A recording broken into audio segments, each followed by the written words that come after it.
Up to House Bill. Welcome back, folks. This is House Corrections and Institutions. This is Wednesday, January 28th. It's our 4 o'clock meeting. We are looking at House Bill 635, which deals with supervisory fees that are imposed by the Department of Corrections on people that are being supervised out in the community. And the bill would eliminate these, and we're going to have a walkthrough really quick with our legislative counsel, and then we're going to turn it over to DOC. Welcome, John. Sounds good. Thank you, guys. John Gray, Office of Legislative Counsel. Happy to jump into this one. I think the idea is quite readily understood, and the sections I'm going to show you are not especially hard to understand, but I do think it's something where background from folks in the space is going to be especially helpful because we're talking about what happens on the ground. So H635, if I can get my trackpad to work.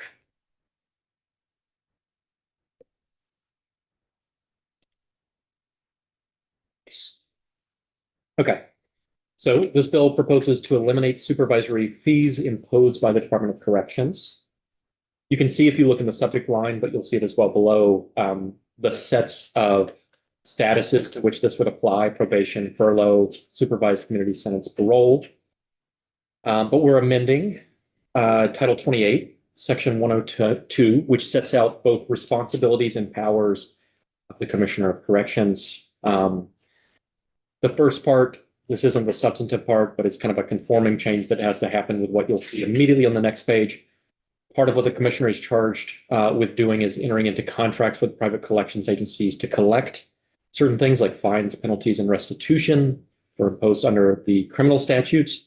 But included in that call out is also supervisory fees imposed under Title 28, which is what's being proposed to be repealed here. So necessarily, that's struck alongside the removal of the authority to actually impose the supervisory fees. So DOC would no longer be allowed to impose supervisory fees, nor would they be allowed to enter into contracts with private collections agencies for those supervisory fees because they would no longer exist.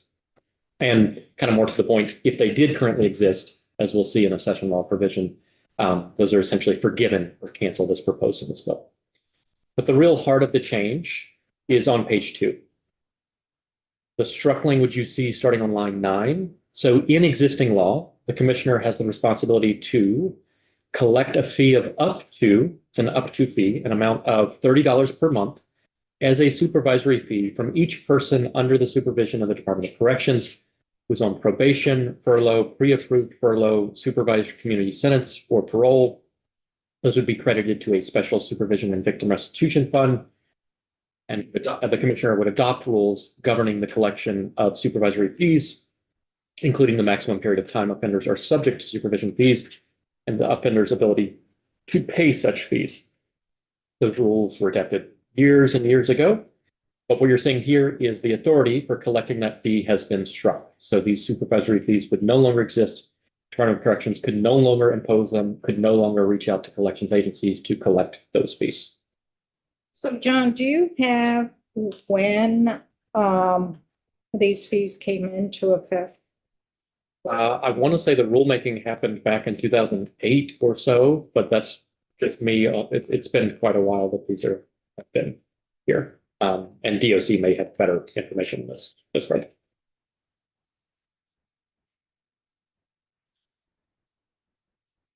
Jumping to page 3, we're in a new section. So that previously was amending the powers of the Commissioner of Corrections in the Green Books.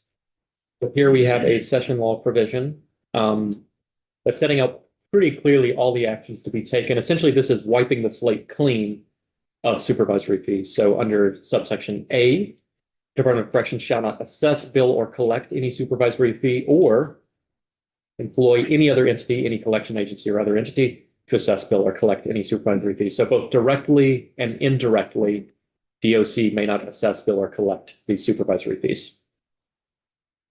For any supervisory fees that exist, we can look to subsection B, Department of Corrections to forgive all outstanding supervisory fees and eliminate all references to outstanding supervisory fees in its records and on its web-based portal for supervisory fee payments.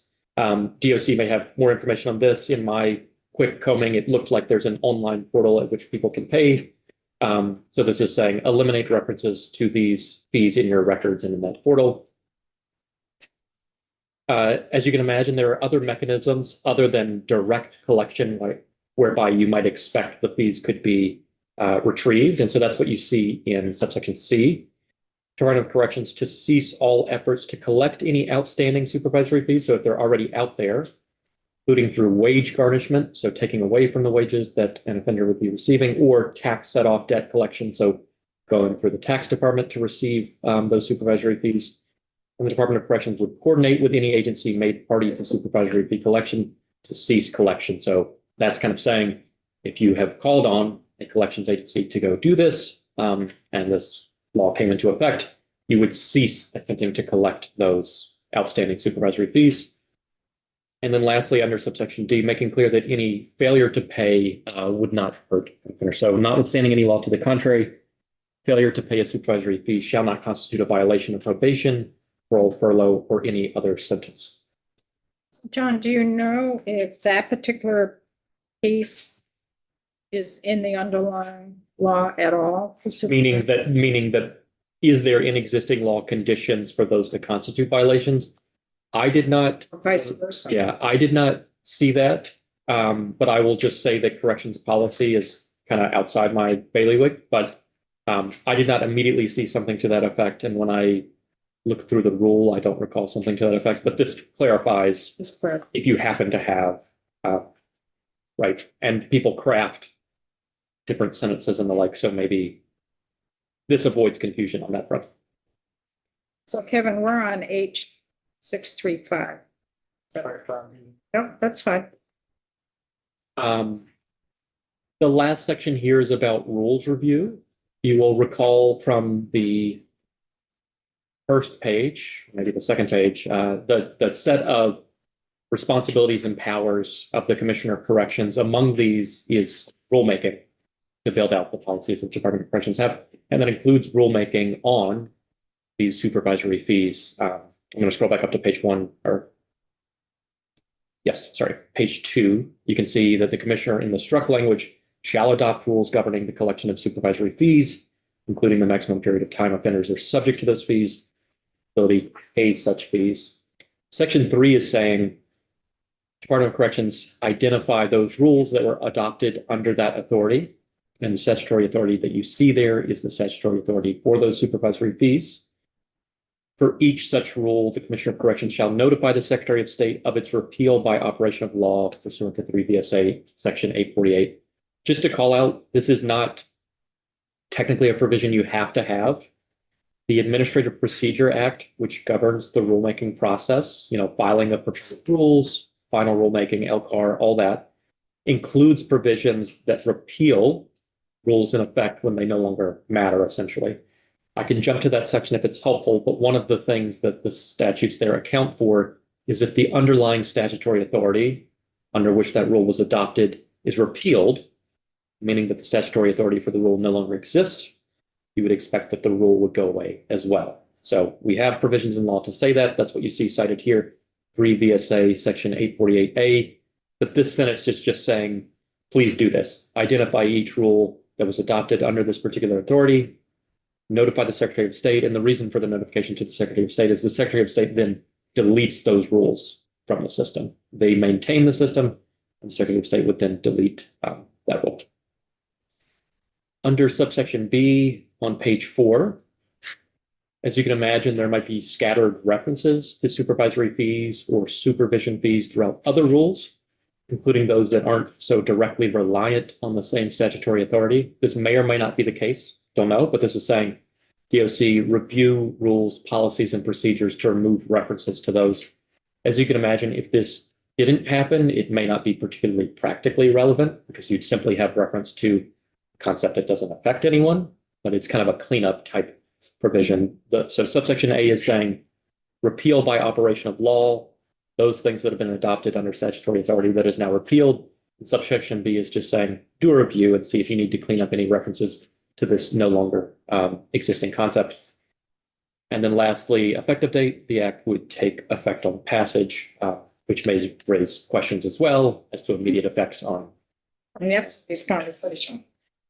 Anyway, that is the, So before you scroll out for the committee, go to page 4, okay, B. Mhm. A lot of things in corrections, they don't go through the administrative rules procedure. They may carry out the intent of the law through their directives, policies and directives.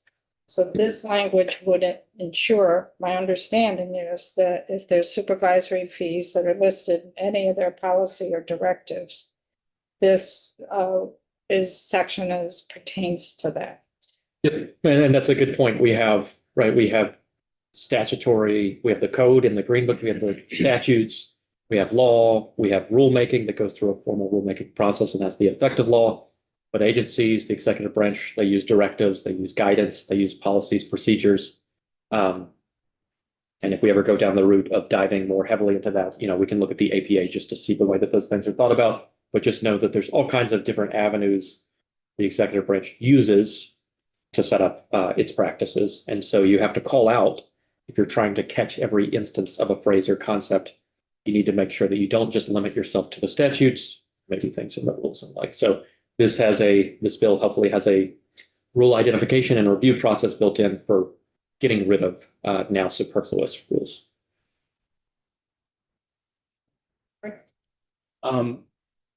Mostly for the committee, and I mentioned this during my introduction. As we were putting this together, John, you identified additional fees, areas where supervisory fees might still be able to sneak in. And we decided that we probably don't have to get that specific, but you want to. I can talk to. I have them in front of me if you want. I do too, actually. Okay. So I can. Part of this comes from,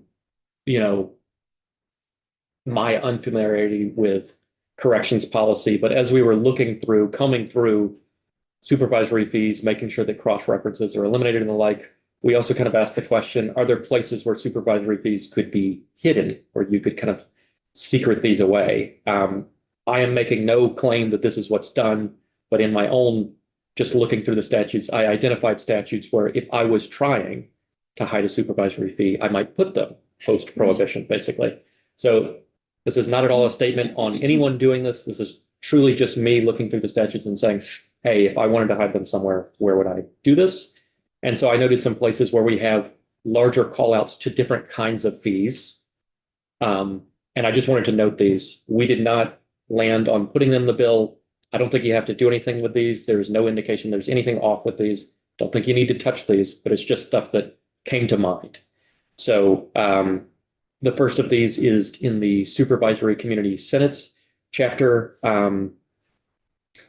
Under subsection 2, you can see that the commissioner shall be charged with the following powers and responsibilities regarding administration of supervised community sentences: to establish alternative sentencing programs for sanction, treatment, and control of offenders, and in the commissioner's discretion to require payment of reasonable fees for such services. There's a direct tie between the fees and the services, right? But this is just something that stood out when coming through for places which there might be fees. Again, these are not issues. These are just thinking places. And if you're trying to do a broader survey of where fees are imposed, this is sort of what got captured in that broader, hey, look for fees throughout the DOC policies. Another place is for parole. Under subdivision 3, to establish and provide, as he or she deems necessary, outpatient counseling and treatment services to persons paroled from or on pre-release, conditional release from confinement within the department, and to require payment of reasonable fees for such services. Again, you can see the natural tie between the fee and the service to which it's being applied. So just identifying, here's a place where a fee is applied, and you could think, if, right. So you're in the same section there that you were. This is a new section, and this is before we were talking about supervised community senates. That's the power of the commissioner of DOC. Yes, but this is specifically for parole. So what you're seeing here is jumping between different chapters for the kind of sentence, right? So parole, supervisory. I wonder if, so go to that section that deals with the parole. This is the parole section. Whole section. Oh, you want to go up to the chapter? Well, I'm just wondering if some of those. No, the parole board, I'm just wondering if some of those are a condition of their parole that's set by the parole board. Yeah, and I just want to be ultra clear. Not raising this as anything that needs to be relitigated or just combing the statutes for instances of fees where there's discretion as to how they are applied. I mean, I would flag them because I don't know if that comes through something that the parole board requires or not. You should probably find out. Powers and responsibility of the Commissioner of DOC regarding parole.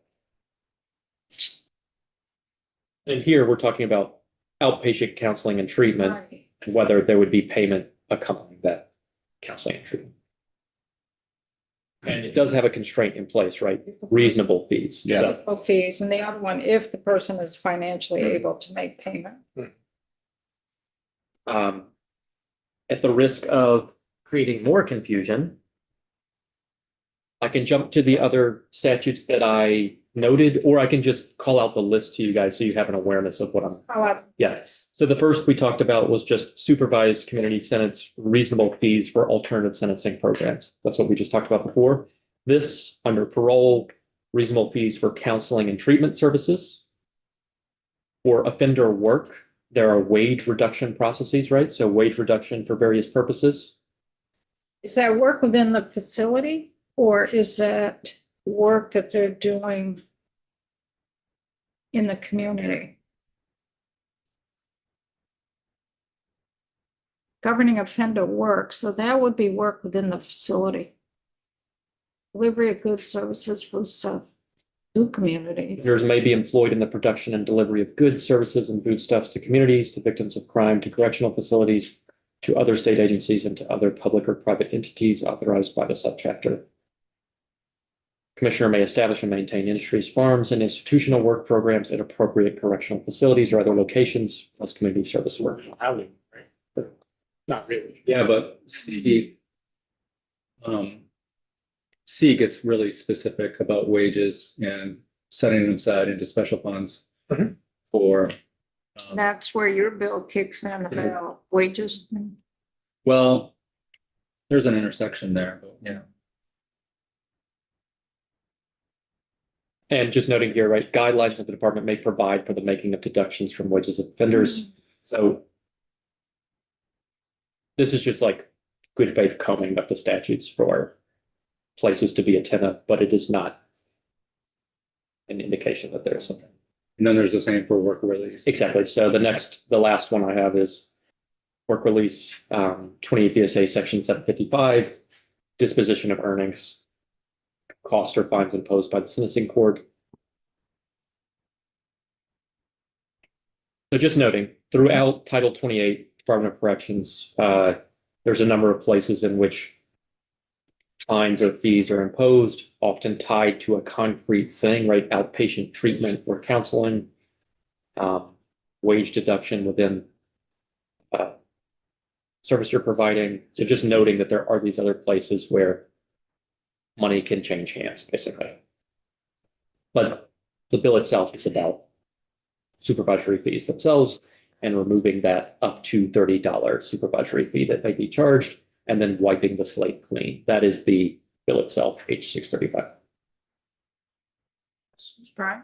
This may end up being a DOC question, but at least initially it sounded like this money was being collected both for supervision, but also for victim restitution, but then it was never mentioned again. Yep, you're right. You're right. That fee, and I can scroll to it on page 2.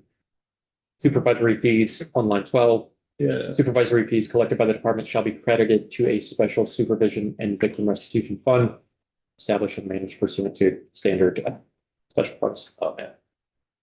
And so the bill is meant to cover the collection of these fees, even if they're for victim restitution, even though I never heard about it again. Yep. Okay. Yep, that's right. And we did look for other call outs to this specific fund.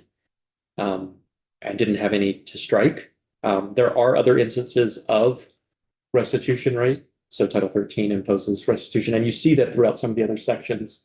So this isn't wiping anything related to restitution. So I think something Brett Petrick would have spoken to, it's eliminating the supervisory fees themselves. But other restitution mechanisms exist, right? It's, And there could be something in the DOC rules that Yep. speaks to that. Okay. Questions? DFC question. Okay, thank you, John. Sure. So who from DOC is going to get up? Is it you, Kristen? That'll be me. Hey, come on up. Come on up, and you do have a document. Do that. I have questions. Fine.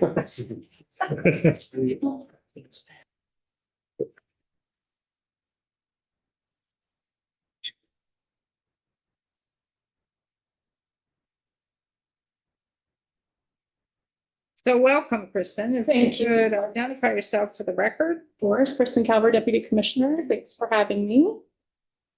We have a slide deck prepared that explains the process and our policy.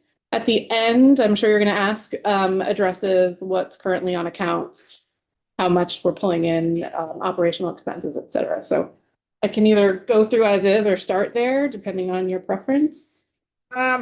I think go through the authority, because I have some questions on the authority piece. Okay. So the authority you're well aware of, just cited the current statute, but below that, and I've linked if you have an electronic copy, our DOC policy that establishes the process in which supervision fees are assessed. And to note that we are only charging $15 per month, not the 30. That policy also outlines exemptions for folks, things like reach up, Social Security, disability, residential treatment, if folks are in a residential treatment, incarceration, certainly, or folks on parole that have been designated by the parole board to have a life parole sentence or on administrative status. So have you only done directives, or have you also promulgated rules? I do believe there's a rule in place that provides us authority to use a private collection agency. The rule being you went through the administrative rules process? Yes. That was many years ago, probably around 2008 at this point.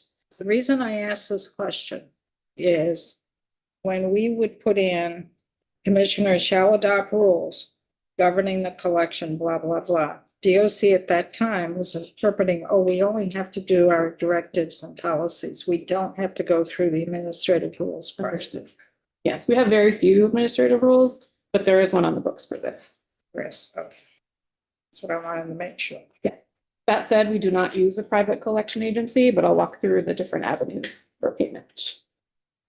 No, you don't use a private collection agency. You know, it's stated in the law that We can, correct. you don't. Correct. So the process is billing happens one time per month. We utilize the state's vision financial system to do that. When they meet with their parole officer, they sign a payment contract or seek an exemption that we talked about previously. Once that happens, they send that information to the central business office and we set up the account in the system. And the $15 assessment is done once per month. The payment options that they have are the electronic payment portal that was mentioned before that accepts debit, credit cards, and e-checks.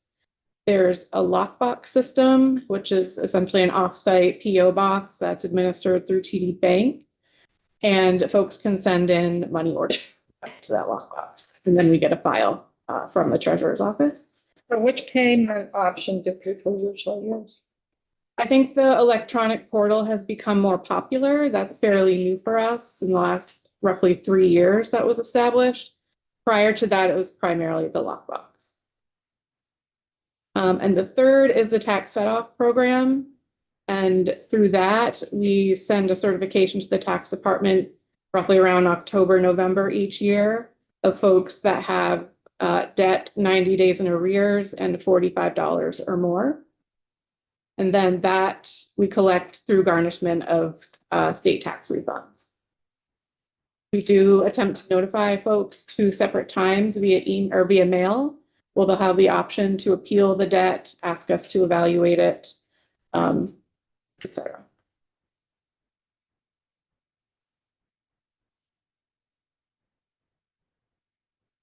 there?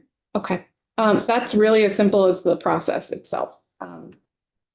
Next, operational expenses are all tied to the payment options. The tax set-off program, mostly operational expenses there for the actual mailing that happens. It really is around $9,000 each year, and we can go over that in later slides.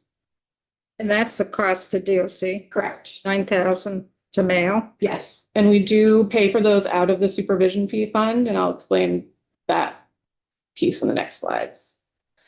The lockbox, we're charged per receipt, so it depends on the number of individuals utilizing that service. The bank charges the treasurer's office, and then we reimburse the treasurer's office, again, using the supervision fee fund. And I should state, we don't collect money for restitution, so we're purely receiving funds into the supervision fee fund at this time. And then thirdly is electronic payment portal, and similar to the lockbox, that depends on who uses it and the type of transactions.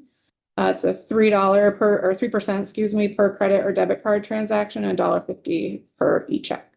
And that's also fees that we incur and not the individual.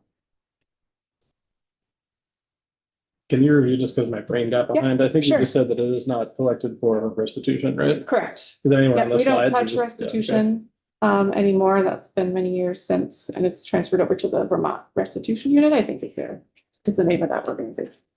I'm sorry, I did not understand the last few sentences. Oh, I apologize. Don't do it anymore because, We don't do it anymore because the Vermont Restitution Unit was established I don't know, maybe 2005 or 2006. Someone should check me on that. And so they receive all restitution and disperse where the court ordered it to be. Revenue, as I said, is deposited into the corrections supervision fee fund. DOC has spending authority in this fund up to $759,000 annually. However, we can only spend what we collect. So purely operational expenses. And then the balance at the end of each year, we offset probation and parole operational costs. The table on this slide has the last 6 years. You'll see the cash collected total for fiscal year 2025 on the top row is 303,000. Our operational expenses were a little over 20,000, and then the kind of the year-end balance is 283,000. That's decreased over time gradually. So I remember DOC saying last year in this committee that it costs more to administer than what you're bringing in. And they were talking about doing away with supervision fees. I remember that conversation last year. Do other folks remember that? Yeah, Commissioner said that, I thought so. I think that statement could be true if you factor in the staff costs and kind of other residual staff costs with other departments that have a part in this, finance and management or the treasurer's office, for example. However, those are general funded positions, and so we don't count them as a cost per se in this program. So there's no staff cost on the DOC's part? Not out of this fund. We do have staff that are dedicated to this and other work. So there's about 3-4 staff total that do help in processing this, but there are also other duties that they're assigned. So it's not purely this program that those staff are utilized for. So if they didn't have to, you've got 4 staff that help in the processing of these. Could they, if you didn't have these supervisory fees where they have to spend time, which I'm sure sometimes they can't even get the fee from a person, could that staff time be used for something more fruitful? 100%. This is a fraction of what they do day to day. Kind of the extra workload we're experiencing from the new procurement system has really added to folks' workload. And so there's plenty of opportunity to redistribute. DOC with our 1115 waiver has some added administrative needs in the business office. So there's plenty of ways to fill in those. Is there a way to figure out what the DOC cost is to those 4 staff members to administer this program? Do that? That would be helpful. they are full-time. Yes. they're not working full-time on this. Not on this one. They're among other duties as well, but there's 4 staff folks. That's why I asked the question whether they were full. So then- You would then need a pro rata on how much time they spend on this, or that information is not useful in and of itself. Right, I mean, that was the next question. How much time are they spending of their time on this? Yeah, we can do an Yeah, estimate. 4 people, 4 staff. 4 people, yes. So if it wasn't that great a time, you could have 1 or 2, but if you've got 4, is it a tenth of their time each, or is it half of their time each? Or And we can mock that up for you. And I thought you started this discussion by saying the commissioner stated that the expenses are greater than what is being collected. That's what he said last year. Which, yeah, so we're just trying to validate that at this point. Because he said you can't get blood from a stone. Money from a stone. All right, and the next slide kind of outlines that as far as what we assess versus what we collect. So before you go there, FY 20 was, if you go to back, FY 20, Mhm. which would have been right before COVID, the tail end of the beginning of COVID. It was over 426,000, and now we're at 283. Is it because there's less folks out there being supervised? I don't think it's that it's less. I would say there's other financial obligations that they're carrying. And there's no kind of punitive tie to this. We don't violate folks for not paying. We don't extend their term of supervision or return them to incarceration. So there's not a lot of teeth. There is an option to kind of limit travel permits, for example, in the field and things of that nature. But otherwise it doesn't hinder their supervision.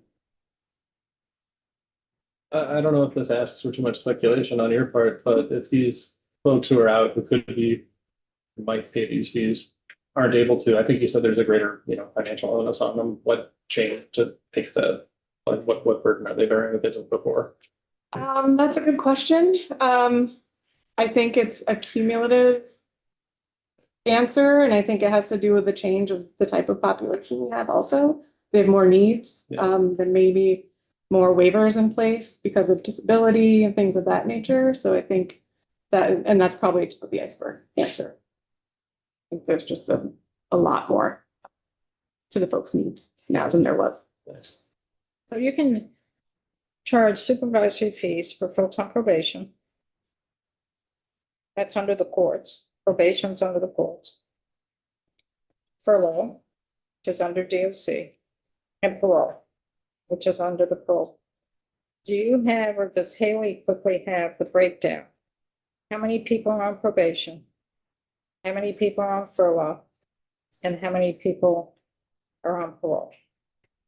Yes, we do have that. Yeah, I figured. There are 4,744 people on community supervision in total. And then 3,864 are on probation, 570. Just say that again, 3,000 what? 3,864 are on probation, 576 are on parole.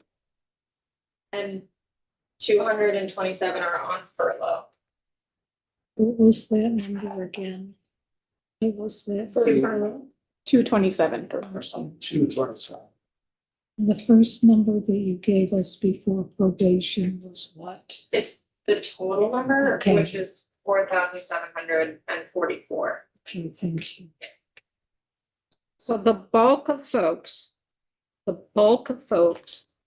are being charged supervisory fees are on probation, which they are not under control of the Commissioner of Corrections.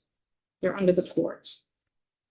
So you're supervising folks and you're paying out of DOC's budget to get money from folks who are on probation, who you have no control over and are not under the custody of the Commissioner of Corrections.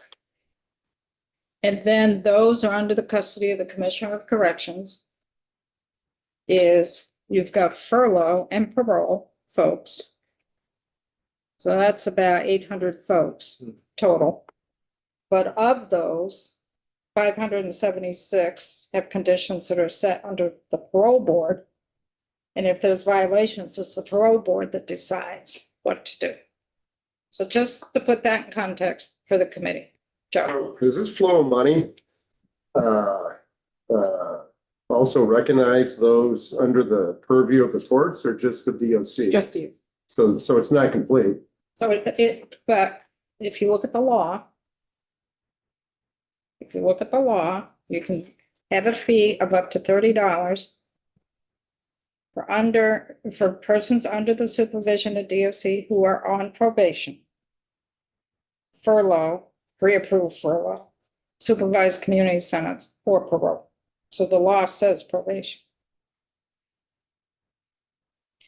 So does your internal rule say that you don't impose supervisory fees on those folks on probation? No, I think the rule just is the authority to use a collection agency. Our policy includes folks on parole and probation. So that's different than what just answered to. Yeah, so but the probation money flows to the courts or it flows to Close to DOC? us, Well, okay. yes. So you are charging supervisory fees to those folks on probation.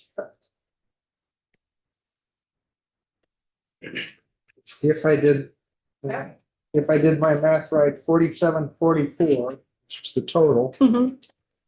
times 12 months times $15 a month is $853,000.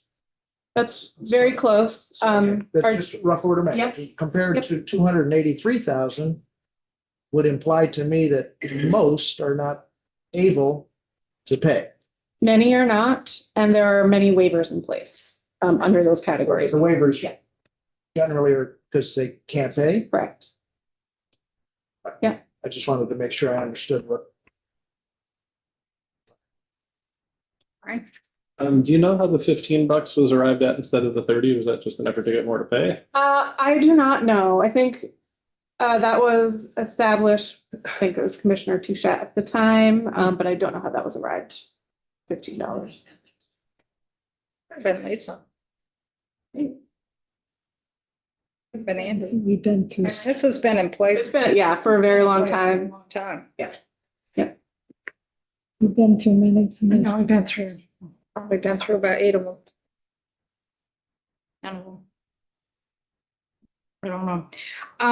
So on the probation, furlough and parole, do you have a gut sense of which category you are receiving the fees from? Or which categories are the most problematic to collect the fees from? Or As is, far as their supervision status, I just don't know. Don't know the answer to that. Not sure if we'd be able to find it just because we'd have to manually look at each individual that's being assessed. On the bottom of page 6, which is outstanding debt, what are all the, like, The acronyms, those are all the probation and parole sites. the FPPP, yeah, offices? so Springfield, St. Johnsbury, St. Albans, et cetera. you're ahead of us here, Joe. not by, that's on the same page. right? Hmm? It's on the same page. Why don't you explain? Sure, yeah, I think the bill revision addresses outstanding debt and wiping that out, and so I just wanted to provide you both the context in relation to what we collect versus what we assess, which is this top graph, and the outstanding debt by site and by number of days in arrears, with a total outstanding debt of about $3.5 million currently. That's what you should be getting, right? Yes, ideally. Over how long? Since FY20? I think this outstanding debt goes many years ago. Because 120 days plus is like 3 million of it Yeah. or something, right? Yeah. So. Right, so- Yeah. So that would imply that you, although you're allowed to claw back outstanding debts over a certain amount, vis-a-vis withholding state tax return Mhm. refunds, that you probably don't. Because most of these parties, Yeah. it's almost exclusively, they still live in Vermont. They're getting tax refunds. Well, maybe, I mean, they could be having their wages garnished, they could be having child support garnished out of there. You know, we just don't know. They could have property tax refunds going back to pay their property tax, I mean, income tax refunds to pay their property tax. I mean, there's so many variables out there. There are, and I do know we're not high up in the order of priority when it comes to those for the tax offset program. I do think they prioritize child support. Yeah. Property taxes, I think. I understand. A question about the debt, just real quick. So as part of the bill, we're also going to recover all the debt that's currently been incurred by. No, You No. forgive it, forgive Could it. be forgiven. you forgive it. Well, You're never gonna recover that, are you? never, Never. never. Ever. He forgives it. It's on So the we back. have so on top of taking care of the roughly $300,000 a year that we collect in fees and losing that revenue, which is fine. We're gonna have to pay this money to DOC. No, what it is page 3, It just goes away. line 5. Look at the language. That you just recognize it as bad debt. Right, you forgive it. You forgive all outstanding supervisory fees. As Alex pointed out, you're not gonna get any. It's not like if it stays there tomorrow, suddenly 5,000, whatever people were gonna pay. So has the department ever recovered, or not recovered, sorry, forgiven debt of this nature? The only reason we forgive debt or write it off is if someone passes away, and then we write it off. We do make adjustments to accounts if someone, for example, produces documentation that they qualify for one of the exemptions. If we overcharge them, say the supervision fee wasn't stopped and they were released from probation, things of that nature. Right, okay. But that feels like general standard practice. Yes, of just account maintenance. Yeah, I was gonna say, exactly. So I want to go through like your assessment. So in fiscal year 25, you had $40,000 assessed. Right? That was the total number of assessments made that year. And the value of the year is, So total number of 601. assessments is what the number of fees I mean, for the whole year? yeah, for the whole year, All the everyone. folks that you're supervising. Yes, For all the months, each month that you're supervising times 12. correct. So you had 40,000? Times 15, I think, right? Yes, That's the number of correct. people being assessed. Yeah. Right. It should have come in at 600,000. Yes. 5 by 12 though, right? But it was a 15 factor. Yeah. So the number of size, what's the size? That's supervised individuals. Assessed each month. Yeah, that's an average number. 3,340, which you should be receiving 50,000 per month. Correct. Times 12 gives you the 603. And 601. Right? Yeah, the monthly total would vary from the annual just because we had to use an average for the number of assessments, but the 40,000 is the actual number of assessments. Just wanted to give you an idea of the monthly amount. So the monthly amount is 50,000 that you should be receiving, which you're not. Do you know how much you're receiving per month? I can get that for you. We definitely have it. Yeah. And is Do that- you want an average? Yes. And By is month that- for last And is year? that covering your staff time? No, because those are general funded positions, but I say if you take that out of the equation, no. Well, could we not just take the cash collected for the fiscal years and divide that by 12, Yeah, exactly. You could, yeah. which Yeah. appears on the bottom of page 5?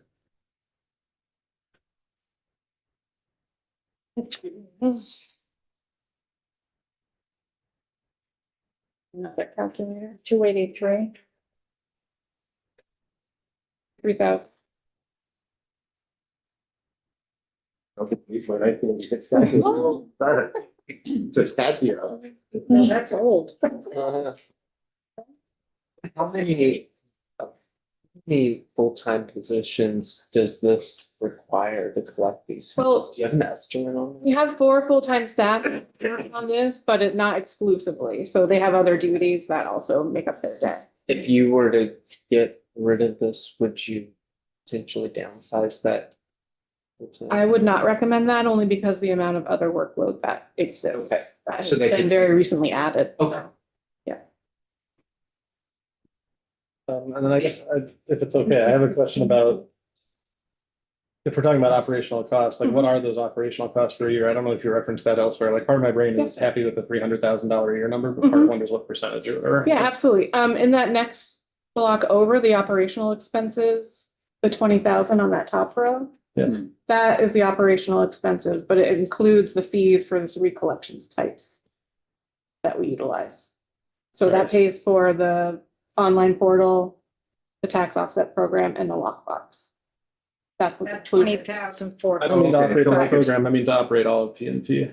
Oh, all of PNP, I Yeah. can certainly get that for you. but I'm I just don't wondering how have much it the 283 today. is of that, you know? or- Oh, understood. Yeah. Percentage of the overall. Exactly. Yeah, we can get that for So you. like credit card fees could be in there. They are in there. Okay. So, well, Trying to formulate a question. I actually didn't have a question right there, but I guess I'm still stuck up on the debt. I guess my question with that is how many people in total, across all these different categories, across all the different sites, how many people owe debt on that 3.5 million? A lot. Okay. Tatum is our program administrator. She's one of the financial managers. Can you just state your name for the record, and if you have an idea of the number of folks on the certification this year? Would answer this Tatum question? Plant, I'm not sure on the number, but I might be able to get it for you. Okay. I do have the agent reports. Okay. So I If not, we can maybe- follow up. Because I want a few things on that. I want to know the total number of people that this 3.5 million figure represents. Is it 2,000? Is it more than that? It's probably close to that. Oh, it's probably close. Okay, good. Okay, so, and that's what I would assume.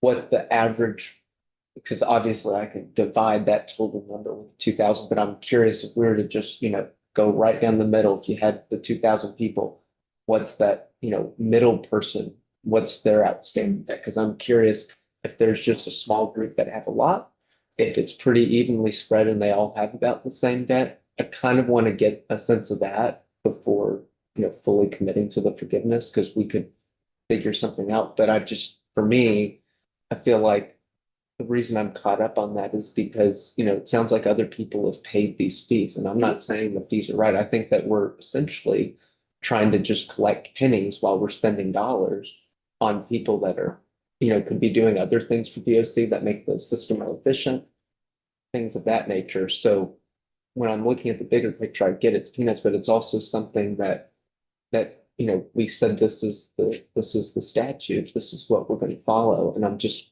need to process that. So I like that data more too.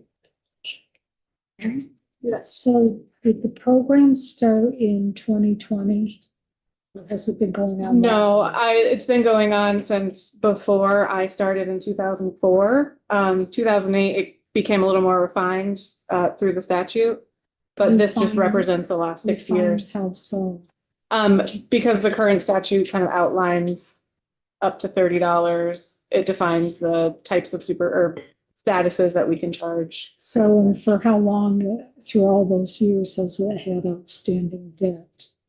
All of it. All of it? Yeah. that's a 3.5, right? Yeah, this is the cumulative cumulative. since the whole Correct. time. So we're Yes. just Yes. addressing it now from 2004. We've let this program go on in a debt situation, and we're bringing it up now. Well, I hear what you're saying, Mary, that hasn't been rectified, but I think that the program is presented as an operational surplus, but yeah, it's carrying bad debt. Bad debt that would be recognized as bad debt by any accounting standard. Usually we start a program, the money's geared to go to something to provide. And as we see quite often, no matter what the agency is, will say we want this done, but if they don't have the money to do it, how are we sidestepping those responsibilities as well? That's all I'm saying. Yeah. I'm sorry, it wasn't directed No, necessarily. I take it towards back. you.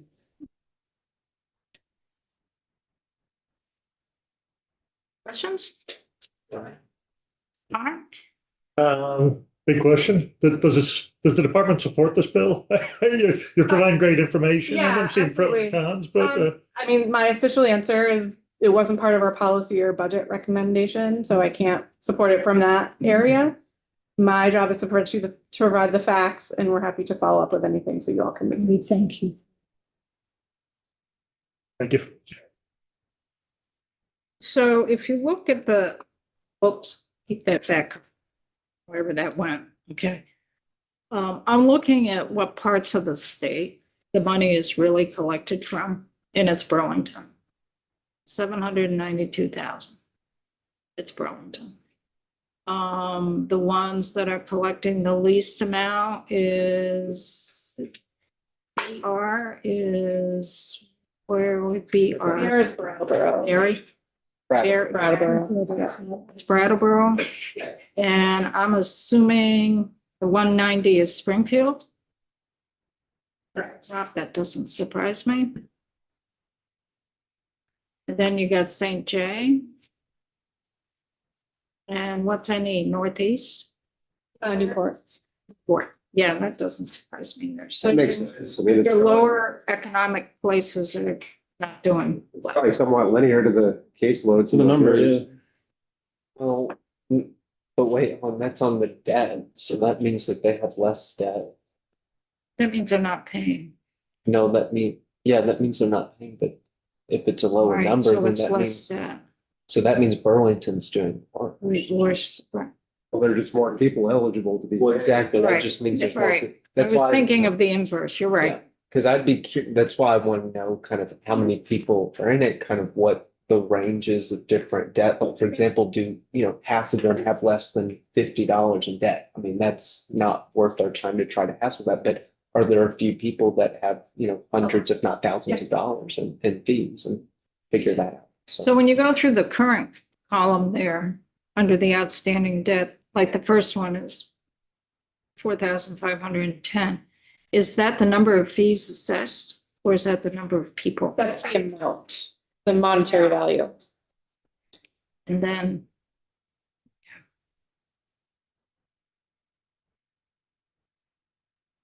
Okay, You probably said where it came from on your revenue page. Yep.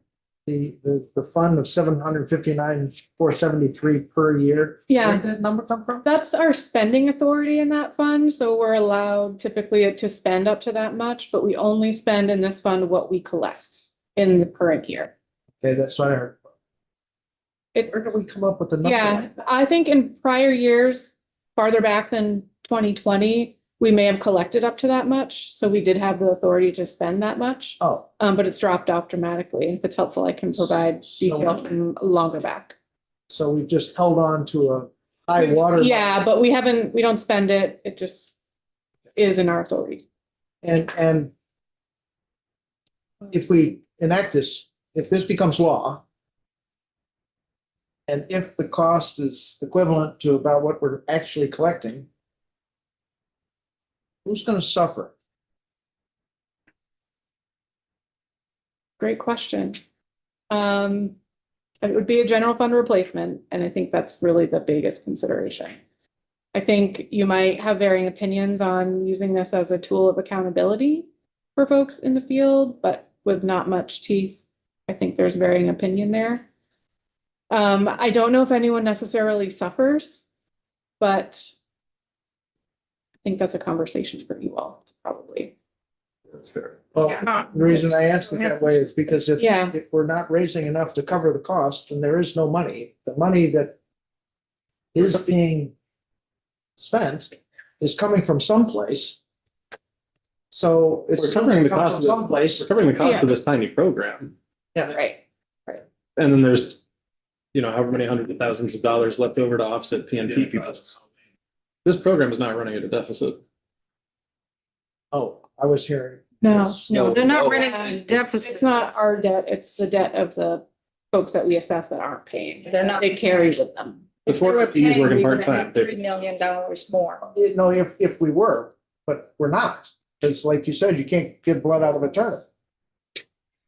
But to collect it costs 20 and you're collecting 300. Gonna journalize that one, Kevin. So it's 280 to the black.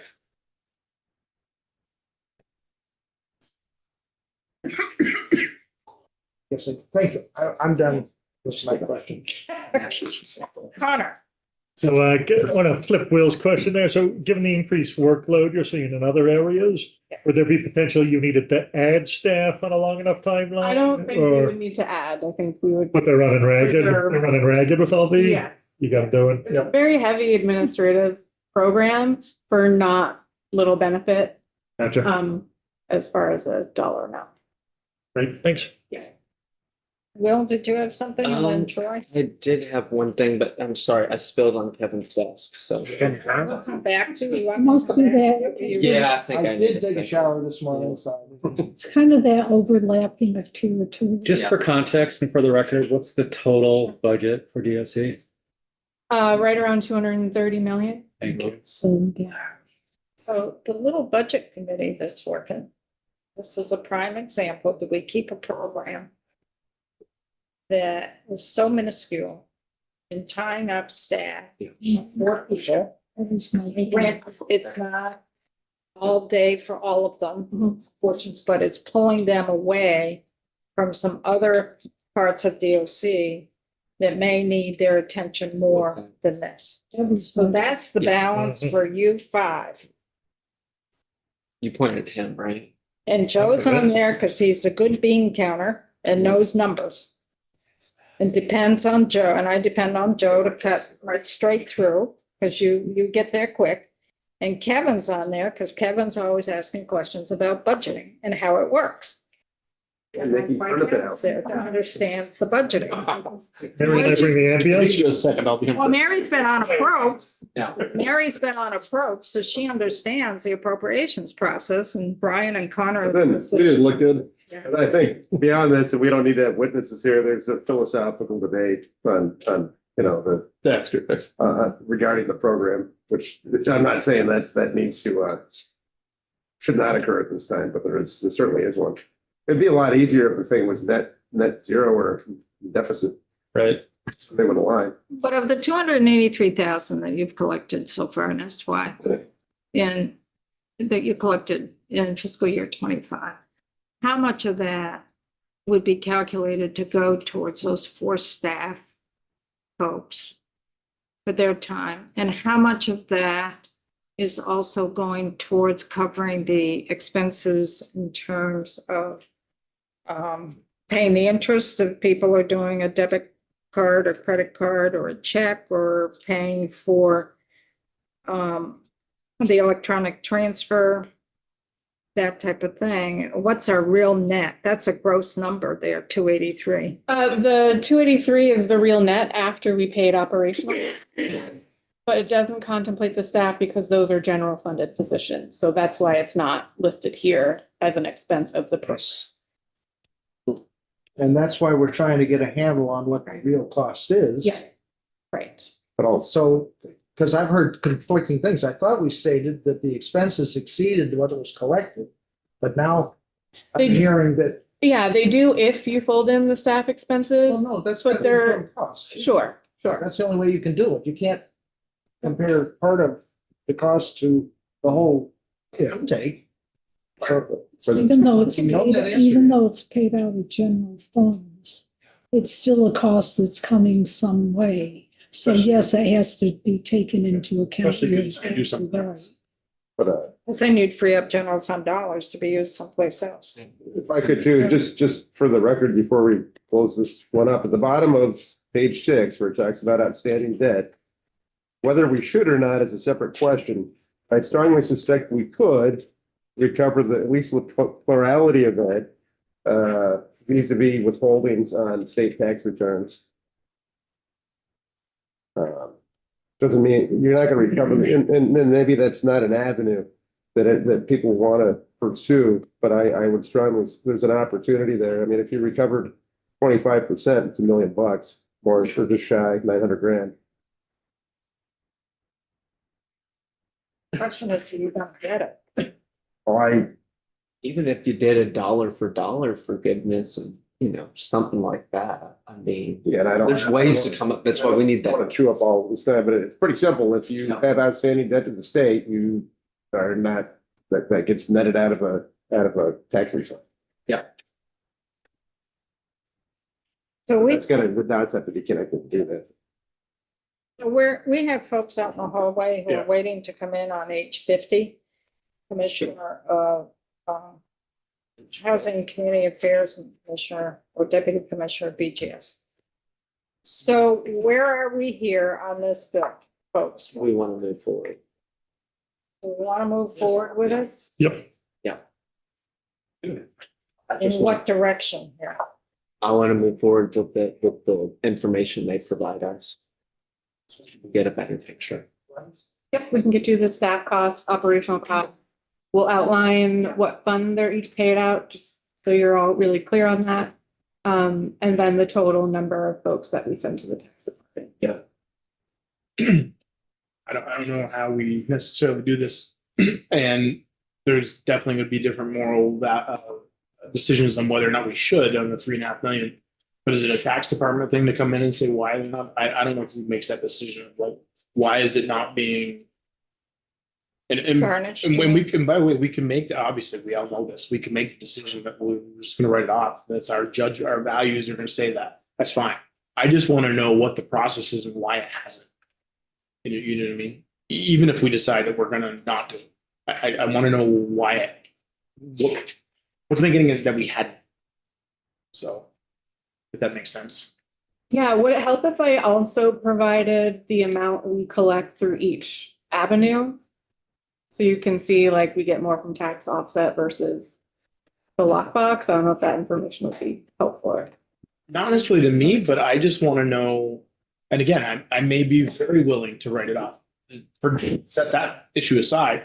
I want to know through whoever it is, the tax department, whoever makes this policy, why it hasn't been collected. What mechanisms have made it so they haven't been collected. You said before, maybe it's because they're garnishing child support first and there's really no money left and there's statutory stuff. I don't know the answer to that. I just want to know. So I can better understand the concept of how we got there. But where would we get that information? Would DOC have that, or would we have to go through the tax department? Because that's something out I of would our. probably guess the tax department, or do we have any of So I that? can just speak to what we do as a process. So every year when we run the mass mail out list, which gives us all the names of individuals that owe us more than $45. I have to go through the list and remove excise supervised individuals that have not provided us with a valid date of birth or a valid social security number, because obviously we can't pull their taxes if we don't have that information. Also, I remove anyone that's listed as homeless or incarcerated, because we're not going to garnish their taxes. They probably will not file for taxes. So there's a lot of different variables that would remove someone, so their debt would remain on the books, but we would not be able to, get that money back through the tax offset. But there's also a lot of letters that we send out that are returned to us because SIs are moving constantly. So if we don't have a valid address on hand, the letter just gets returned back to us. So we make 2 attempts.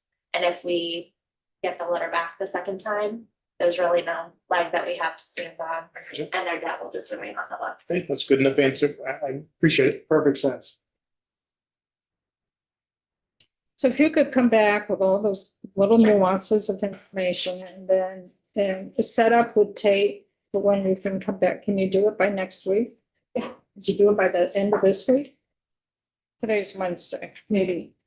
Maybe.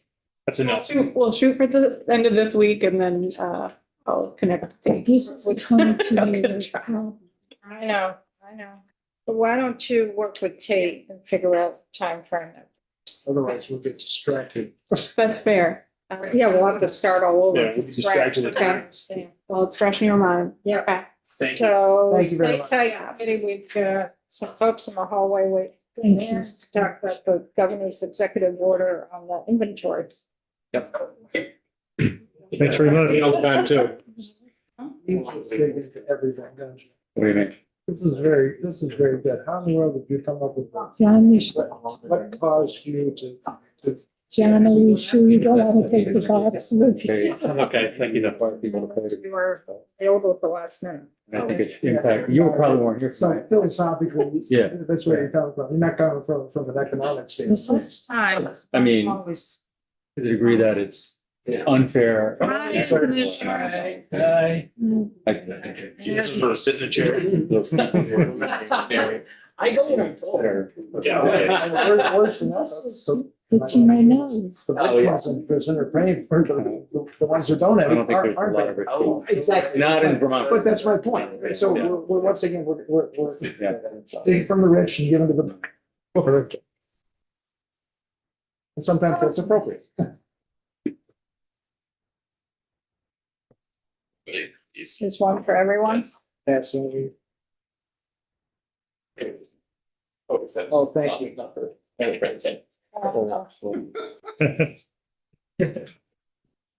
You go, you lose.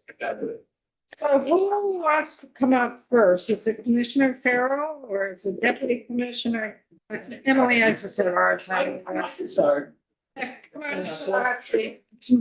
Yeah.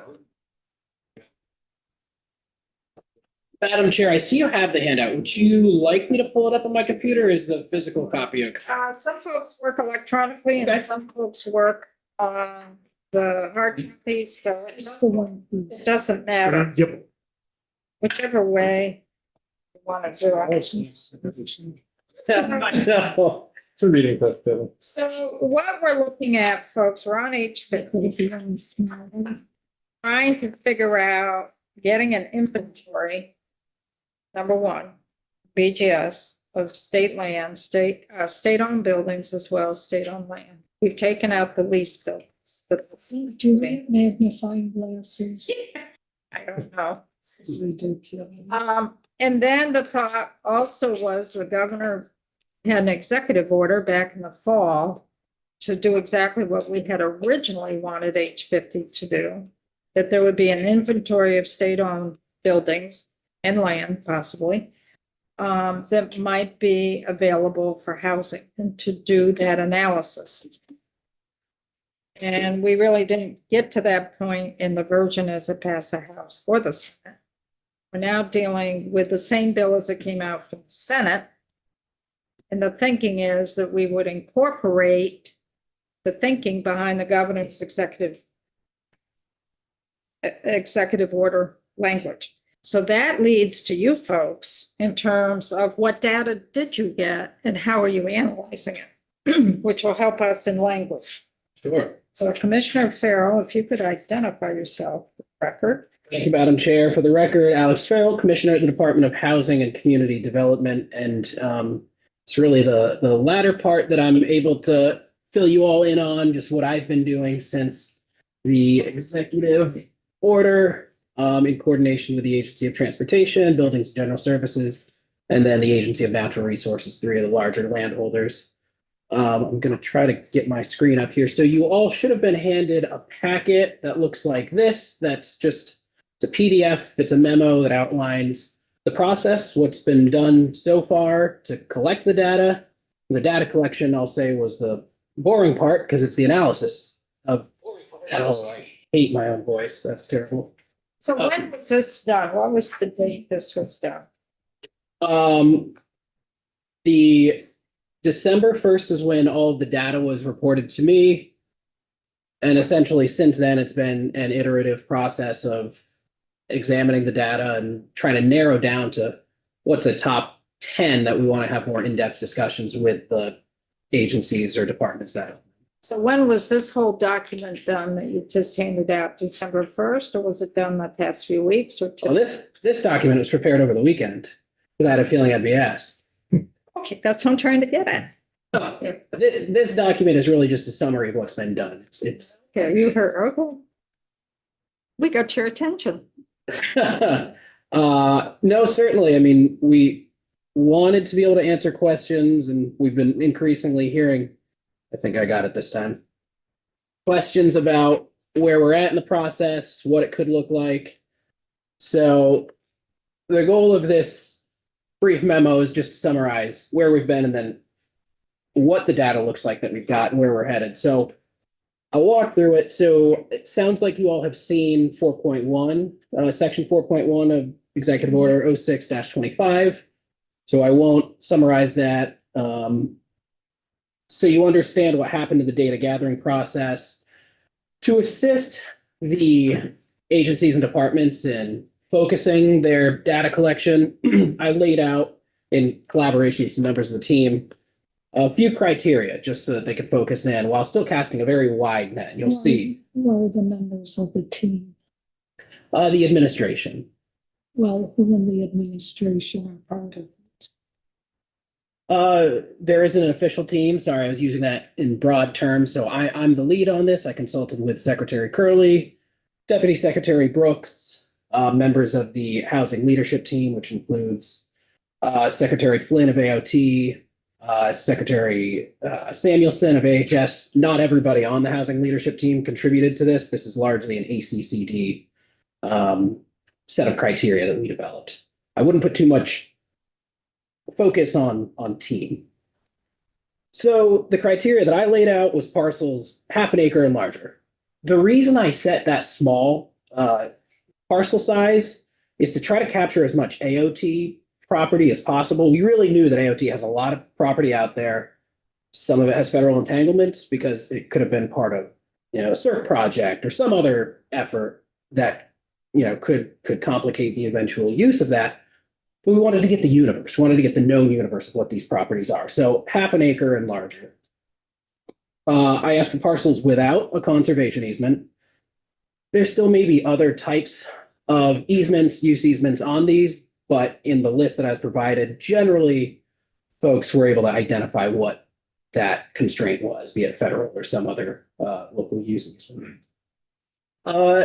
And then we just sought, are there infrastructure such as water systems, could be municipal water system, as you can see here, municipal water, wastewater, or their soil, so that it could feasibly be served by an on-site septic system. And then the fourth of these is it reachable? Is it a parcel that you could get to with an existing road? The reason for that is Forest Parks and Rec owns a substantial amount of property. Now, again, much of that would be under a conservation easement, Forest Parks and Rec, the Agency of Natural Resources, but not all of it. And so if we're thinking in the context of building new housing, and I'm also trying to understand what the legislature has done in the past few years, trying to build dense and, near our centers. So keeping it on or within a quarter mile of a road was at least a start. So again, trying to cast a very wide net. There's this substantial amount of context that's needed to understand the agency transportation data. So that's what's all laid out here. AOT has a lot of land holdings, and many of these parcels are very small. And so over the many, many, many decades that they've acquired lands for various purposes, they show up in a lot of grant lists. And sometimes they have a very clear understanding of their ownership role in that parcel. In other cases, I'm told it's unclear that whether it's an error in the grand list, whether they once owned it but no longer do. And so what's laid out here is just sort of an explanation of the high, medium, and low confidence levels of AOT's ownership. Aside from that, there's also an explanation of how lands are categorized. And there's one category that I'm going to bring your attention to near the top of page 2 here, this missing geometry. What that means is there's a span number. It's listed that they're an owner, but they can't find parcel boundaries on our parcel maps that we use as a state. It's unclear where that parcel is. So again, most of these fall into that low ownership confidence category, but they didn't want to not list it. So they listed it and just said, look, here's the challenge with us identifying exactly what this is. There's missing geometry. Then the other two categories in that, as far as, broadly categorizing land, is Are there structures present, or is it vacant land? And so those are sort of the broad buckets that the AOT land is in. So on the screen here, you can see there were 26 parcels that were in the low ownership confidence. I did a fair amount of just searching for some of these parcels and trying to understand what this could mean, and seeing that it really did make any analysis pretty ambiguous, I decided to exclude those from sort of further discovery, or at least set them aside for now, knowing that we've got them listed, we can always go back and investigate further later. Same thing with missing geometry. I tried to track down a number of these. It sounds like this is something that an AOT geospatial analyst is going to have to go back and look at in more depth. It's not something that, for sort of a get a big win analysis, these aren't ones to spend energy on. So those 36 were set aside. The 26 low confidence and 36 missing geometry, there's a lot of overlap there. So it's, what we're left with of the original 120 parcels is a list of 78 parcels, one of which falls under ANR's ownership, 70 of which fall under AOT ownership, 7 of which fell under BGS ownership. And you can see on the screen here the rough size breakout. So 4 of them being very large parcels, and then all the way down to we've got 22 still listed in these where it's less than an acre. So how many of those have a building on them? I believe I didn't give that breakout. Just wonder how many, because particularly looking at AOT, are those also district garages, salt sheds? For the most part, those were excluded, but not in every case. And I'll give you an example. A parcel listed in here is Payne Turnpike. There's not a garage there now, but there is a planned garage. And so between the time that they reported it and today, they've advanced plans for a district garage on that parcel. I just want to alert you that the document we have on our website looks to be an older version, so you may. Looks to be what? An older version, so Yeah. I just encourage you to send that version to Tate. Oh, great. Okay. A little different. That's what I was trying to follow on. Yes. This looks a little different. Okay, good to know. Thank you. Okay. I'll send It's not up by much, but like the 2 on BGS is not listed on the piece that you have. Okay. The 2 less than an acre. Yes. I see. Okay. Let me make sure that the updated copy gets in there.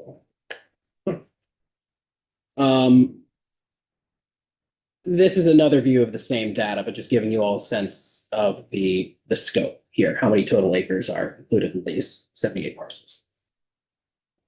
And then just a rough geographic distribution.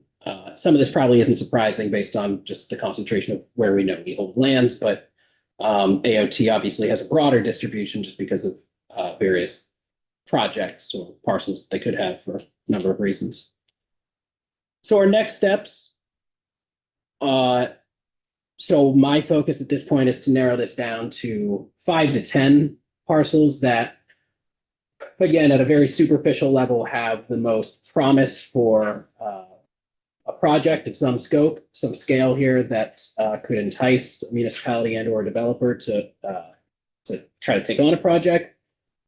Once we identify those top 5 to 10 parcels, we'll engage in more in-depth conversations with the departments and agencies. Again, at DHCD, we don't have a ton of information aside from what's been provided here about these parcels. The agencies really know a lot about the history of these, what some of the constraints are. And so this first level is just to try to narrow it down so that we can really focus our efforts. And what's going to be important here is finding parcels that give us a test case so we can see how do these conversations go. What is it like when we engage with the municipality to see what their interests might be? And then to better understand what our. That was a plane. Really? Yeah. It was like, it looked like it was coming back. Do you think, did it look like a private plane or a military? It sounded almost like a They military. get pretty low from Berlin Airport sometimes. Do they go Yeah. that well? On the weekend here. They missed the, Anyways, they missed go the ahead. dome. Sorry. How did you get to 5 to 10? Is that just what feels manageable? And is there any geographical sort of equity in identifying these parcels? I appreciate that. That really is just a capacity Sure. constraint. This is, you're basically looking at the team that's Yeah. doing this. And so, I wanted to be able to, like I said, just kind of hone in. And if it turns out that this more in-depth analysis is easier, we can expand to be 30 or 40. So you didn't put any widespread across the state. You're just looking at the 5 to 10 that rise to the top. No judgment. I'm just curious. No, I would say that we have a goal of trying to seek some geographic distribution. Another lens that I'll add that I'm viewing this through is where do we know we have low vacancy rates? And so it makes sense for us to focus. So those are a couple of lenses we looked at, geographic distribution and low vacancy rates. Thank you. So what I heard you say is this is just a start. You said, let me at least try to find 5 to 10. Yeah. okay. That's right. Thank you. Yeah. Go That's ahead. okay. I'm just reading the language that we're working on just to try to track. Uh, Go ahead. Con- Yeah, that makes sense to me, Alex. Would there be some thought though, like with the bigger list, maybe send it to all the towns though? Because, you Montpelier, like, there was a 1/4 acre, we needed a food shelf like this last winter. And maybe that would just get the juices flowing, like, we could work with the state on this, so. Yeah, it's not something we've done, but it's a good idea. Yeah, I'm just thinking like, get the ball rolling with some stuff, so. What I think, interested to get your input, my thought would be to maybe only do that for the parcels that we have a high confidence in ownership so that we don't create confusion. Yeah, fair play. Yeah, okay.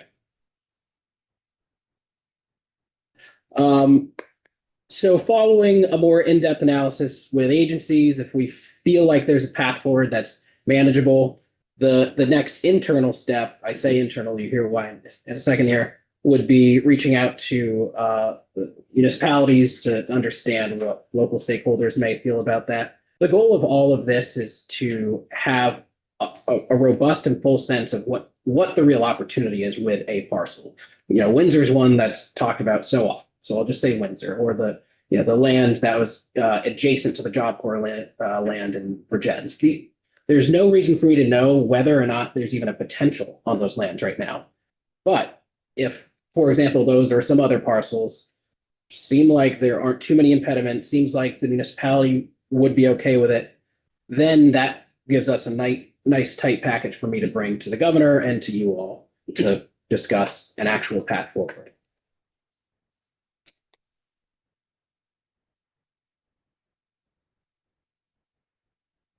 Examples of why that is important. We had the youth center and the local community is like, nope, put a lot of time and energy into that. We had the women's facility and the local community was like, nope, we're not going to do that. So you kind of have to have that local. So I appreciate that you're considering that. Thank you. So when do you anticipate all of this to be completed? Because the executive order said by December 1st, each of the state agencies and departments would submit to BGS and you complete inventory of un or underutilized properties. And the assessment of multifamily housing development feasibility and infrastructure capacity, and make recommendations for disposal or long-term lease arrangements to meet the state's housing unit generation goal. So how far along are you in achieving these bullets? Sure. I'd say we're in bullet number 2. And did you receive all the information by December 1st? I did. I'll say because they're part of my department and I'm proud of them. Even State Historic Preservation Office reported that they looked at all their lands. We sat down, looked at all of them. Too many historic constraints. Yeah. But they're historic sites. They exactly. So, but they gave it a good effort.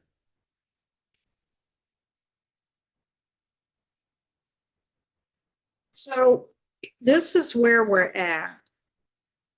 Are you done with your testimony? I am. Thank you, Madam Chair. So this is where we're at for language right now. In terms of, there would be an inventory, in each inventory that the head of the agency does. The head of the agency would identify whether any of their property may be underutilized and may be suitable for conversion into housing, which may include multifamily housing development, housing infill, mobile home park, shelter construction, or rehab. And we're looking at this to occur over the next 5 years. That's where we're at right now in terms of language. Is that doable? I mean, we haven't specified where this information would go. It'd be basically just with BGS. But somebody has to do the analysis, the assessment. And not, did you find that the head of the agencies or departments that submitted this inventory to you, did you find that they could weigh in and say this would be appropriate for housing, would be suitable, or they just gave you the inventory? Who would have the expertise to determine if that property would be suitable for housing? I think my department would be the nearest to having the expertise, because we come the closest to actual development happening. We don't do any development. We occasionally fund it, but we, as far as in the administration, probably my team would be the one that would come closest to having the expertise. The agencies and departments have tremendous understanding of, at least the high level parcels. And so they're able to give quite a bit of input as to what the characteristics are of these parcels. I wouldn't want to put it on my colleagues and other agencies and departments to know what that would translate to into housing development. I'd probably be better equipped than they would. So the agency would know if there's water and sewer there? Yeah, that's But right. they wouldn't know what the capacity would be of that infrastructure. Which is why we tried to start by setting some broad criteria. So they understood what we would look for, things like suitable soils for septic or water and sewer. I'll have the committee check me if this doesn't feel accurate to them, but just this presentation in and of itself, right? And this is an incomplete sort of report, right? And you're talking about 5 to 10 parcels that rose to the top of all the lenses that you used to put this through. Just hearing you in this committee kind of talk about that, even though it's an incomplete process, as I compare this testimony to the intent of age 50, this almost feels like a pilot sort of what this could look like over the next 5 years. And I only see this as, once you've done this completely, and once you've done it once, twice, 3 times, our bill contemplates doing this for 5 years and then sunsetting. And like, I'm already impressed at the potential for continued conversation based off a very minimal sort of summary of what you've done over the weekend, right? The effort was longer than the week. No, I get it. But what I'm saying is, if you knew that this was happening and it's a biennial basis, right? Well, no, the inventory, the space. But the report. Done at the beginning of the biennium. This, I don't think we indicated in the language when it would be. Let me sort of wind down to my ultimate question. The executive order left out the legislature as far as getting this report. So we inserted it back into age 50. And like, I'll just say it frankly, we're bringing back language into age 50 that was there at the start, that was then taken into an executive order. Do you see any reason why you would not want to be part of a legislative briefing on this sort of report for the next 5 years? Sure. I mean, what I certainly offer is, I think maybe to one of the points you're making, this list of parcels that was included in the inventory based on the criteria, probably won't change from I year get to it. year. Yep. So what we would be doing from here on out is continuing to analyze and just taking that process further and further as we have capacity, and to come back to you all annually and just report on where we're at in this process is something that I could certainly do. I'd be willing to do that formally or informally. Yeah, I think that's what we're looking for. Yeah. Yeah, and I agree. This was really helpful. I know I threw a few jabs on this one, Alex, but Okay. it's, no, this is a great thing. I think we can take back to our communities and brainstorm, and I agree what you did over the weekend or longer. Yeah. It was really helpful. Yeah, it's good. I agree with you. I'm just trying to think how we go forward with the language. And I think it might be worthwhile for our draftsperson to hear this testimony by you two and kind of wordsmith a little bit. Can I, Kevin, along yeah. that line, you've done a lot of analysis here. In hindsight, is there information you wish you had asked when you were gathering the information by December 1st, 2025? No, because it's easier for me to get additional information. And you know No, what? I know you can, but you. Oh, in terms of- Man, I wish I'd asked. It's To it's not broaden the understood. list. You know, something that popped into your head that said, hey, this is something I wish I knew about all of these parcels. That's a good question. I might have been more explicit to say, is there an intended use? Because I think in really good faith, everyone just reported parcels and then made a note, said, boy, but we'd really like to use this for the purpose we already have it planned for, and here's what that purpose is. And so I think everybody offered that up, but I, as a good colleague, probably should have Yeah. said, hey, you can tell me if you already have a plan for this, like Payne Turnpike. AOT should that should have been a factor in here, that they say there's a project plan for the site. And I guess part of the reason that's great. There's some pieces of property in Ludlow Mm. now the state owns because they got flooded out, and the state's taking that land off of these homeowners' land or their hands. That's important information. Oh, who in the state owns it? Do you know? That's generic. I know that. That's all I know.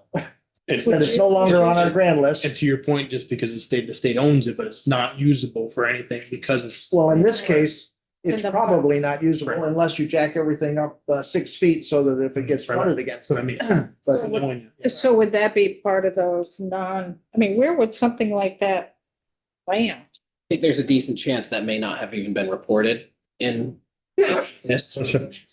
I wonder if it's all part of the FEMA conversation. Also very likely. FEMA Conversation. Yeah, that's very likely. Probably That's where it probably is. it. Yeah, this So- limits what you can do. So that's great. If you had been explicit in saying what was the initial intent of buying this raw land, that would be helpful information, even though you probably got some of it. Because this is fabulous work, right? You've done your team has done a great job. Yeah, I mean, BGS, AOT, and ANR really deserve the credit. And we're blessed at the state of Vermont to have a strong VCGI team. So our mapping capabilities are great. When I go to look at one of these, I can see the exact parcel boundaries. It's tremendous. And I can overlay certain constraints. My team over the years has tried to overlay in these maps the best data that we have about where public water and wastewater systems are, where floodplains are, where wetlands are. And so I get to take all that into account when I look at a parcel and analyze it. And that's really tremendous. I'm just wondering how to go forward with the bill. That's what I'm trying to put together here in my brain. That's not working. I don't feel like the draft's too bad that we have. I don't either. It's great. If we keep fine tuning this for 4 years or 5 years, we're just gonna get smarter and smarter, and Well, that's the And- purpose, right? Well, I don't know if in section 2 of the bill, it really tracks what we're saying. Is what I keep thinking. I understand the inventory, the BGS, and that you collect the data on a yearly basis, but you report to us the beginning of the biennium. That I get. But in terms of, yes, I know you did. But we've also gone into section 2, which is the session law. which is the 5-year program, the 5-year thought. And I just don't know if the language that's there achieves what you have done for the executive order, because we wanted to hear the report back from the executive order, and this is the report back, okay? So the way the language is in section 2, if somebody has that language that they can give, Alex would be very helpful. So you can read it. But I got it here if you want to read it. On page 2, Yep. line 13. Where you get it? Yep. Page 2, line 13 on down. This is our 5-year thing. I'll let you read it and think it through. We're thinking of deleting the beginning of that last sentence on line 19 where it says when requested by. We want to delete that last complete sentence.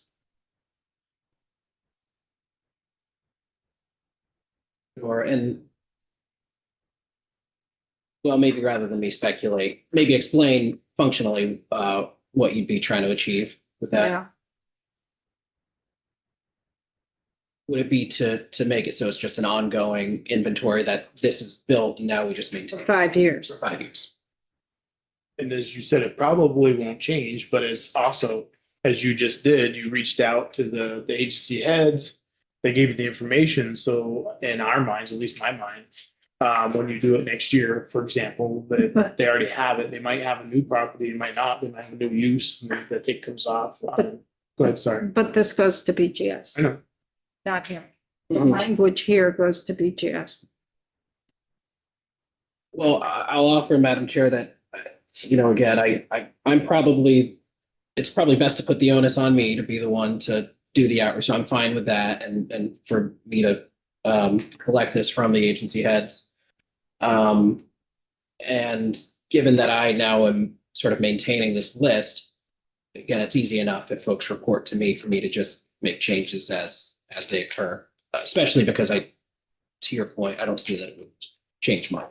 So what the language is saying, for the next 5 years, whenever head of an agency submits their inventory to BGS, it will be to BGS. The head of that agency needs to identify whether the property is underutilized and is suitable for conversion into housing. Can the head of an agency do that? No. That's why I asked for it to say may be underutilized and suitable. But the head of the agency is not the one that can do that. It would be ACCD. Yeah, we need to bring ACCD in explicitly. Did you see that, Kevin? It's not, the way it's drafted, the head of the agency that submits the inventory needs to determine if it's underutilized and suitable. But they don't have the tools to do that, is Alex. Right, that's Partner. exactly what I said. All these agencies, they say this may be unusable or underutilized, and it may be convertible, but somebody else has got to make that determination. That's exactly why I'm saying, add the words may be, then opens it up to everybody saying, I don't know, but this looks like it's underutilized and it might be good for housing. You've got to be in the loop, I'd be, getting this, Right. right? that's right. And, as far as how it's framed, I'd be happy to talk to my colleagues at really the 3 agencies that primary landholders here to see how we can frame this and draft this. It might, I think, suit the needs that you all are seeking as well as functionally how we do about it. So if that would make the committee's life easier. I like that idea. First. So is it your department specifically that should be in this loop, It's fine to say my department. not ACCD? Either is fine. It'll be me. So DHC is fine. So, You are the team. That's his department. well, yeah, He said he was the one who did I am the one that did it. it. Right? Yeah. Do you anticipate getting the missing geometry or seeing a rise in confidence on some of the low confidence? Is that part of this? Like, figure that out and let's talk about it again next year. The way it was left was further analysis can be done to Okay. get more info on this. And so my interest would be if any of these I'm picturing this, I'm being idealistic here, but I'll be idealistic for a moment. I'm gonna be able to check off the easier wins, and as I go down the list, maybe Pick a up few that years one, from now. That's right, and maybe we get to these lower confidence as the lower proof's been taken, we get to these lower confidence missing geometry, and then the analysts, the geospatial analysts dive in, and they get more details on what those are. The sense I got, I'll offer this, the sense I got is that, BCGI folks are often trying to do that cleanup anyway. It might not be a, concerted effort specifically, but it behooves them to have cleaner data. So the way that this executive order worked, all the state agencies or departments submitted their inventory to BGS. Or did they submit some to BGS and some to you folks? Because the way it's written is each state agency and department owning property shall submit to BGS and Department of Housing Development. So which way did they do it? It was submitted to me since I set the criteria and we just kept BGS in the loop so that they saw the inventory. Because we knew functionally I'd be the one performing the analysis. So for the 5-year, this is for the committee, for the 5-year, we have the inventory right now going to BGS, the way it's drafted. Mhm. Do we have it going to BGS and then forwarded to Department of Housing and Community Development, or does it go directly to Housing and Community Development? It's a policy decision for the committee. You guys have bids? Emily, so if you could identify yourself for the record. Sure, Emily Sidney, Deputy Commissioner at Buildings and General Services for the record. So I did just want to share, as an offshoot of testimony on H50 last year, we did update our procedures with respect to this Facebook. And that is something we do every year. Statute says biannual, but we do it every year because that's how we key off our billing for fee for space, pilot payments, et cetera. So this is an annual process that we do to collect information to form an inventory on an annual basis from agencies and departments. And we did this year expand it because we had been doing only BGS inventory. So we did expand it to cover other agencies and departments. And we do break out land holdings and we do identify where there's vacant space. Some of that can be tricky to, at least for me to understand, because when I look at it, there might be some square footage within an office building that is vacant, but it's not, a vacant building. So that is an annual process. We are trying to capture that vacant space, but the step it doesn't take is that potential suitability for housing, like that analysis isn't included in here. Nor does it include whether the agency or department might want to dispose of the property. So that's the step where our colleagues at DHCD really have the expertise. And so my sense is that it might be appropriate for DHCD to be providing that annual update directly and perhaps require of landholding agencies and departments that we update DHCD if we have any additional inventory or new information regarding the suitability of a property for housing. Because again, like the universe is pretty well known at this point, but if something changes, that's where we would want to update DHCD because it might impact their analysis. And we'd be, I'd be supportive of it coming directly to us rather than having to go to BGS first and forward it to us. And I'm fine with that. Is BGS supportive of that particular inventory would go directly? I would think limiting, if it's limited to, not the information we need for the space book, but just the inventory of parcels that are suitable for housing. That piece, and again, we work very closely with DHCD and feel comfortable that, we would collaborate and be kept in the loop on that. And again, we are one of the submitting departments for this, and I do need to take ownership. Commissioner Farrell said everyone submitted by December 1, and I think I was 5 days late. So I need to own up to that. Never be forgiven. But this is where I get hung up.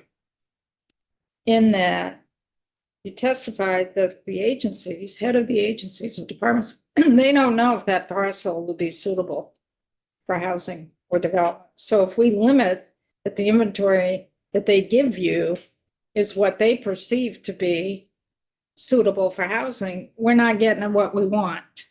That's my stumbling part. Maybe it could be modified to say suitable based on criteria supplied by Commissioner of Housing, which is functionally how it worked in this process. And as a submitting entity for the executive order information, Commissioner Farrell shared the criteria that he explained, and that was easy because it was so broad and standardized. He can apply that, so basically I worked with Joe Aja and Eric Pembroke. We went through this Facebook and we tried to identify, what parcels are we aware of that seem to fit this criteria. And so that's what we submitted, and that was our process. But we are not housing development experts beyond those clearly defined criteria that the commissioner was asking for. We wouldn't know on our own whether a vacant parcel is suitable or viable for development housing. My thing is, obviously we have to have our wording correctly to make sure that the inventory is done, but I don't think that's the hard part in the sense of our work is that, because I think that they've done this part, and I think they can do it. The harder part is where you're getting into now, which is the analysis. And I think that's where my personal opinion is where we need to start looking and making sure our language is right. Because we want the analysis, and we can have a list, and all of us together, 11, people putting our heads together, or anybody else. We look at the book without that analysis of whether or not this is even feasible for things that we want to use it for, aka housing of some sort. That's the important part, but I want to make sure it's in there. Or really just add another book. Not that the book's not cool, the space is cool, but it doesn't provide us useful information. I could read that all day long and be like, can I put an apartment here? So the analysis part is the part that I'm most concerned that we get right. And then sorry.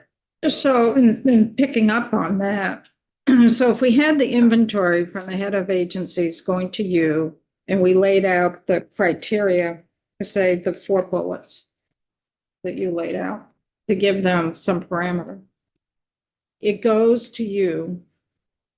And then if we had language that it's your department would then provide to the legislature an assessment of those properties that would be suitable for housing. I think you got it, Chair. And what's And a recommendation, if you want that. That's what I'm kind of looking at, is to meld these two sentences. Yeah. to give I don't want to offer too rosy a picture of my capabilities. Right. To produce a list based on criteria and give you all the details that I have about that is something I can absolutely do. As far as the more in-depth analysis, I The can't promise. assessment. Right, I can't promise I could do it for all of the parcels listed. I could probably get through. I don't know if you all want to choose or say that parcels most promising. I'm sure you all can wordsmith better than I can. Priority. You can That's talk, right. can something. No, we'll talk to John. John. John Gray. Yeah. Yeah, leave some discretion in there for, this is what I'm most excited about this year. Yeah. I mean, the good thing about it being annually is we'll have a conversation like this every year, right? And we 5 can years. zero in on some of this stuff. Which is important. I'm chomping at the bit. I want to get to the bottom line. Out of all of this work, did you find 1 or 2 that might be possible? That from your opinion are possibly suitable? That's next week. Come on, now you got it here. You gotta.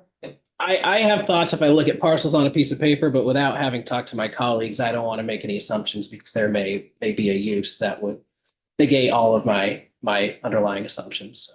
Well, the reason I asked the question though, is if you looked at all of this, the work you've done and said none of them, in my opinion, look like they're possibly suitable, then that's important. Because the list isn't going to change that much. And to just generate a report every year and. That was my point. Right. I'd be willing to bet that there are opportunities. So those that are highlighted here in yellow, were they the ones that were seen as predominantly. Thank you. I appreciate that.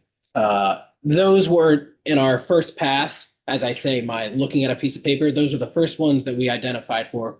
Let's make a list of those to have a deeper conversation with. I think these all ended up being AOT parcels. They were. Those aren't the only parcels that will end up on that list, but we did that. So the point I wanted to make with that is that we did start an effort early on to say, what's our list of 10 to 15? It may be a list of 20, but again, I want to focus.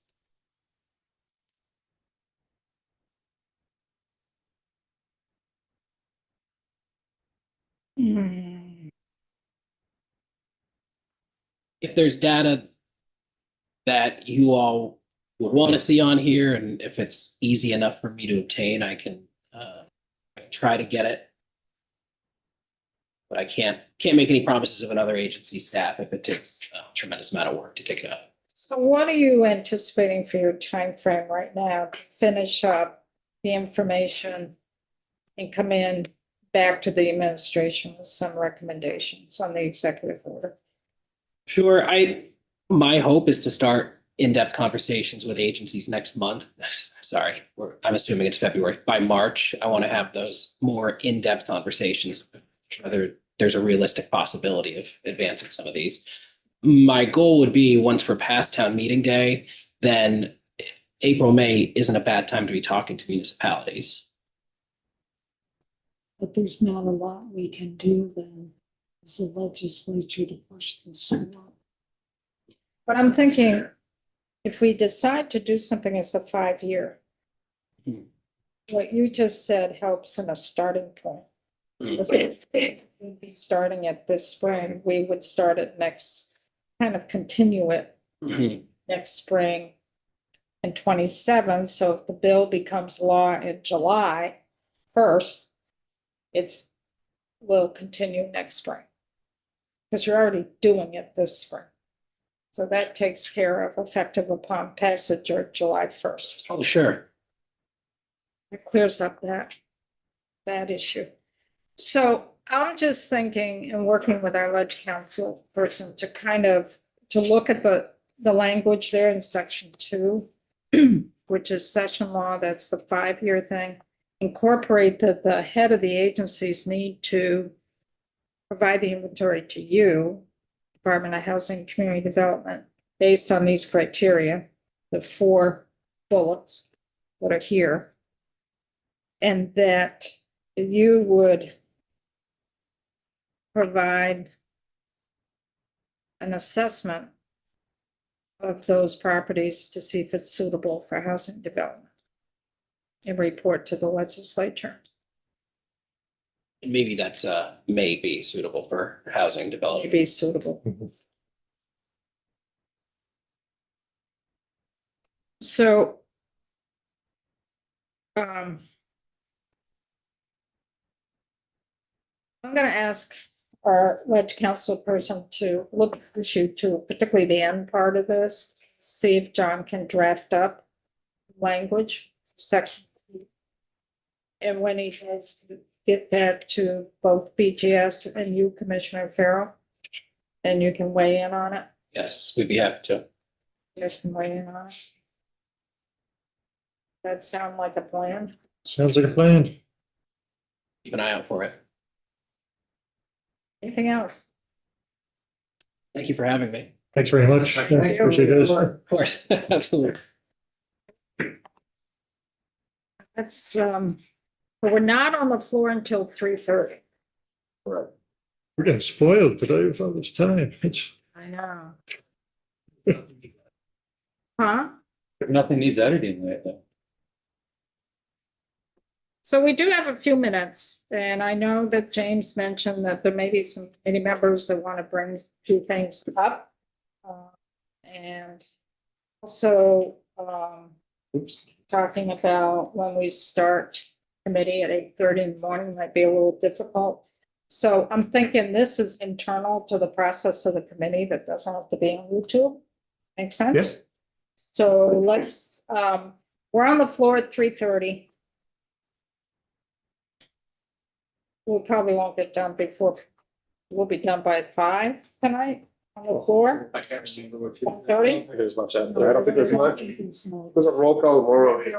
But there'll be a roll Yeah, call today. Tomorrow. No, It's gonna be tomorrow. Got pushed. yeah, it's gotta go through the notes calendar. Yes. Our leadership is talking to us as though it's been pushed. Sorry, let me clarify that.